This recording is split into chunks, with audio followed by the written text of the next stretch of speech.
श्री कीलक स्त्रोतम मार्कंडेय जी कहते हैं, जिस भगवान शिव का विशुद्ध ज्ञान शरीर है, तीनों वेद ऋग्वेद यजुर और साम ये तीनों नेत्र हैं उनके, जिन्होंने अपने मस्तक पर अर्धचंद्र का मुकुट धारण किया हुआ है, उसे आशुतोष भगवान को मैं प्रणाम करती हूँ। यह कीलक भी दुर्गा सप्तशती मंत्रों का एक अंग है। अतः सप्तशती के पाठ के साथ ही जो इसका पाठ करता है उसका सब विधि कल्याण होता है। यद्यपि उच्चाटन आदि क्रियाओं की सिद्धि के लिए मंत्र तंत्र आदि क्रियाओं को लोग निरंतर लगे रहते हैं, इन कार्यों में उनकी मनोकामना पूर्ति भी होती है। तथापि जो व्यक्ति मंत्र आदि का जप न करके इस सप्तशती स्त्रोत से देवी की स्तुति करते हैं, उन्हें इसके पाठ से ही कल्याणमयी देवी सिद्ध हो जाती हैं। उन्हें अपनी मनोकामना सिद्धि के लिए मंत्र, औषधि अथवा अन्य किसी साधन की आवश्यकता नहीं पड़ती। उनके अमिष्ट वस्तुएं उन्हें प्राप्त हो जाती हैं। लोगों के मन में यह शंका उठती है कि जब केवल अकेले तंत्र मंत्र आदि जप से मनोरथ सिद्ध हो जाते हैं और दुर्गा सप्तशती पाठ से भी उपरोक्त कार्य सिद्ध होते हैं, तो इन दोनों में उत्तम साधन कौन सा है? लोगों की इस शंका को दूर करने के लिए शंका को सामने रखकर जिज्ञासु भगवान शिव ने समझाया, सप्तशती स्त्रोत ही सर्वश्रेष्ठ एवं कल्याणकारी है।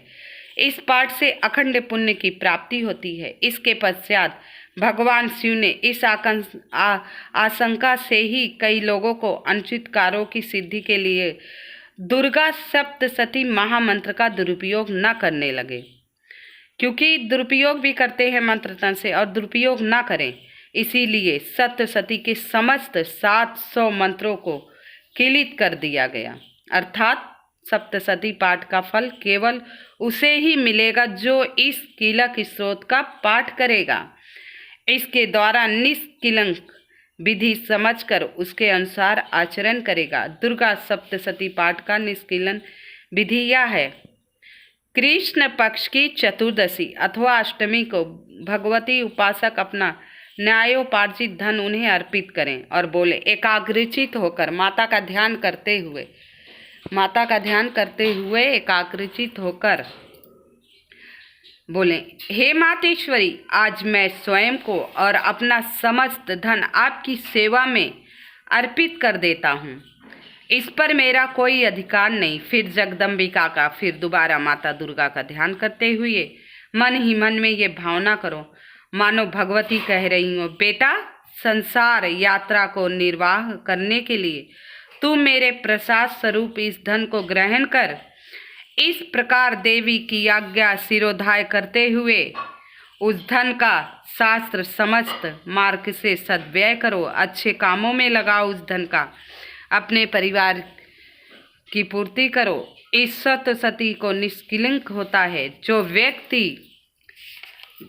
व्यक्ति उपयुक्त रीत से निष्कलंक करके प्रतिदिन इस सप्तशती स्त्रोत का स्पष्ट उच्चारण पूर्वक पाठ करता है, वह सिद्ध होकर देवी का पार्षद बन जाता है तथा उसे गंधर्व योनि प्राप्त होती है। सर्वत्र विचरते रहने पर भी से कहीं कोई भय नहीं होता, उसकी अकाल मृत्यु नहीं होती तथा देह त्यागने के उपरांत उसे मोक्ष की प्राप्ति होती है। अतः इस कीलक को जानकर उसका परिवार करके ही सप्तशती पाठ का आरंभ करना चाहिए। निष्कलंक करने से ही स्त्रोत निर्दोष होता है और विद्वान पुरुष इस निर्दोष स्त्रोत का ही पाठ करते हैं। इस कल्याणकारी स्त्रोत स्त्री पुरुष सदैव जप करते रहना चाहिए। इस स्त्रोत का पाठ उच्च स्वर में करने से ही श्रेष्ठ फल मिलता है, जिसके प्रसाद से ऐश्वर्य, सौभाग्य, आरोग्य, संपत्ति और शत्रु का नाश तथा परम मोक्ष की प्राप्ति होती है। ओम नमः चंडिके। ये कीलक स्त्रोत था। आशा करती हूँ आप सभी को मेरी वीडियो पसंद आ रही है तो कृपया लाइक एवं सब्सक्राइब अवश्य कर देना। इसके सुनने का ही फल बताया गया है। अगर आप पाठ नहीं कर पाते तो आप ये वीडियो चलाकर सुन सकते हैं। इसके सुनने मात्र से ही माता जगत जननी की कृपा आप पर सदा बनी रहेगी। कृपया मेरी वीडियो को लाइक एवं सब्सक्राइब अवश्य कर दीजिएगा। जय माता दी।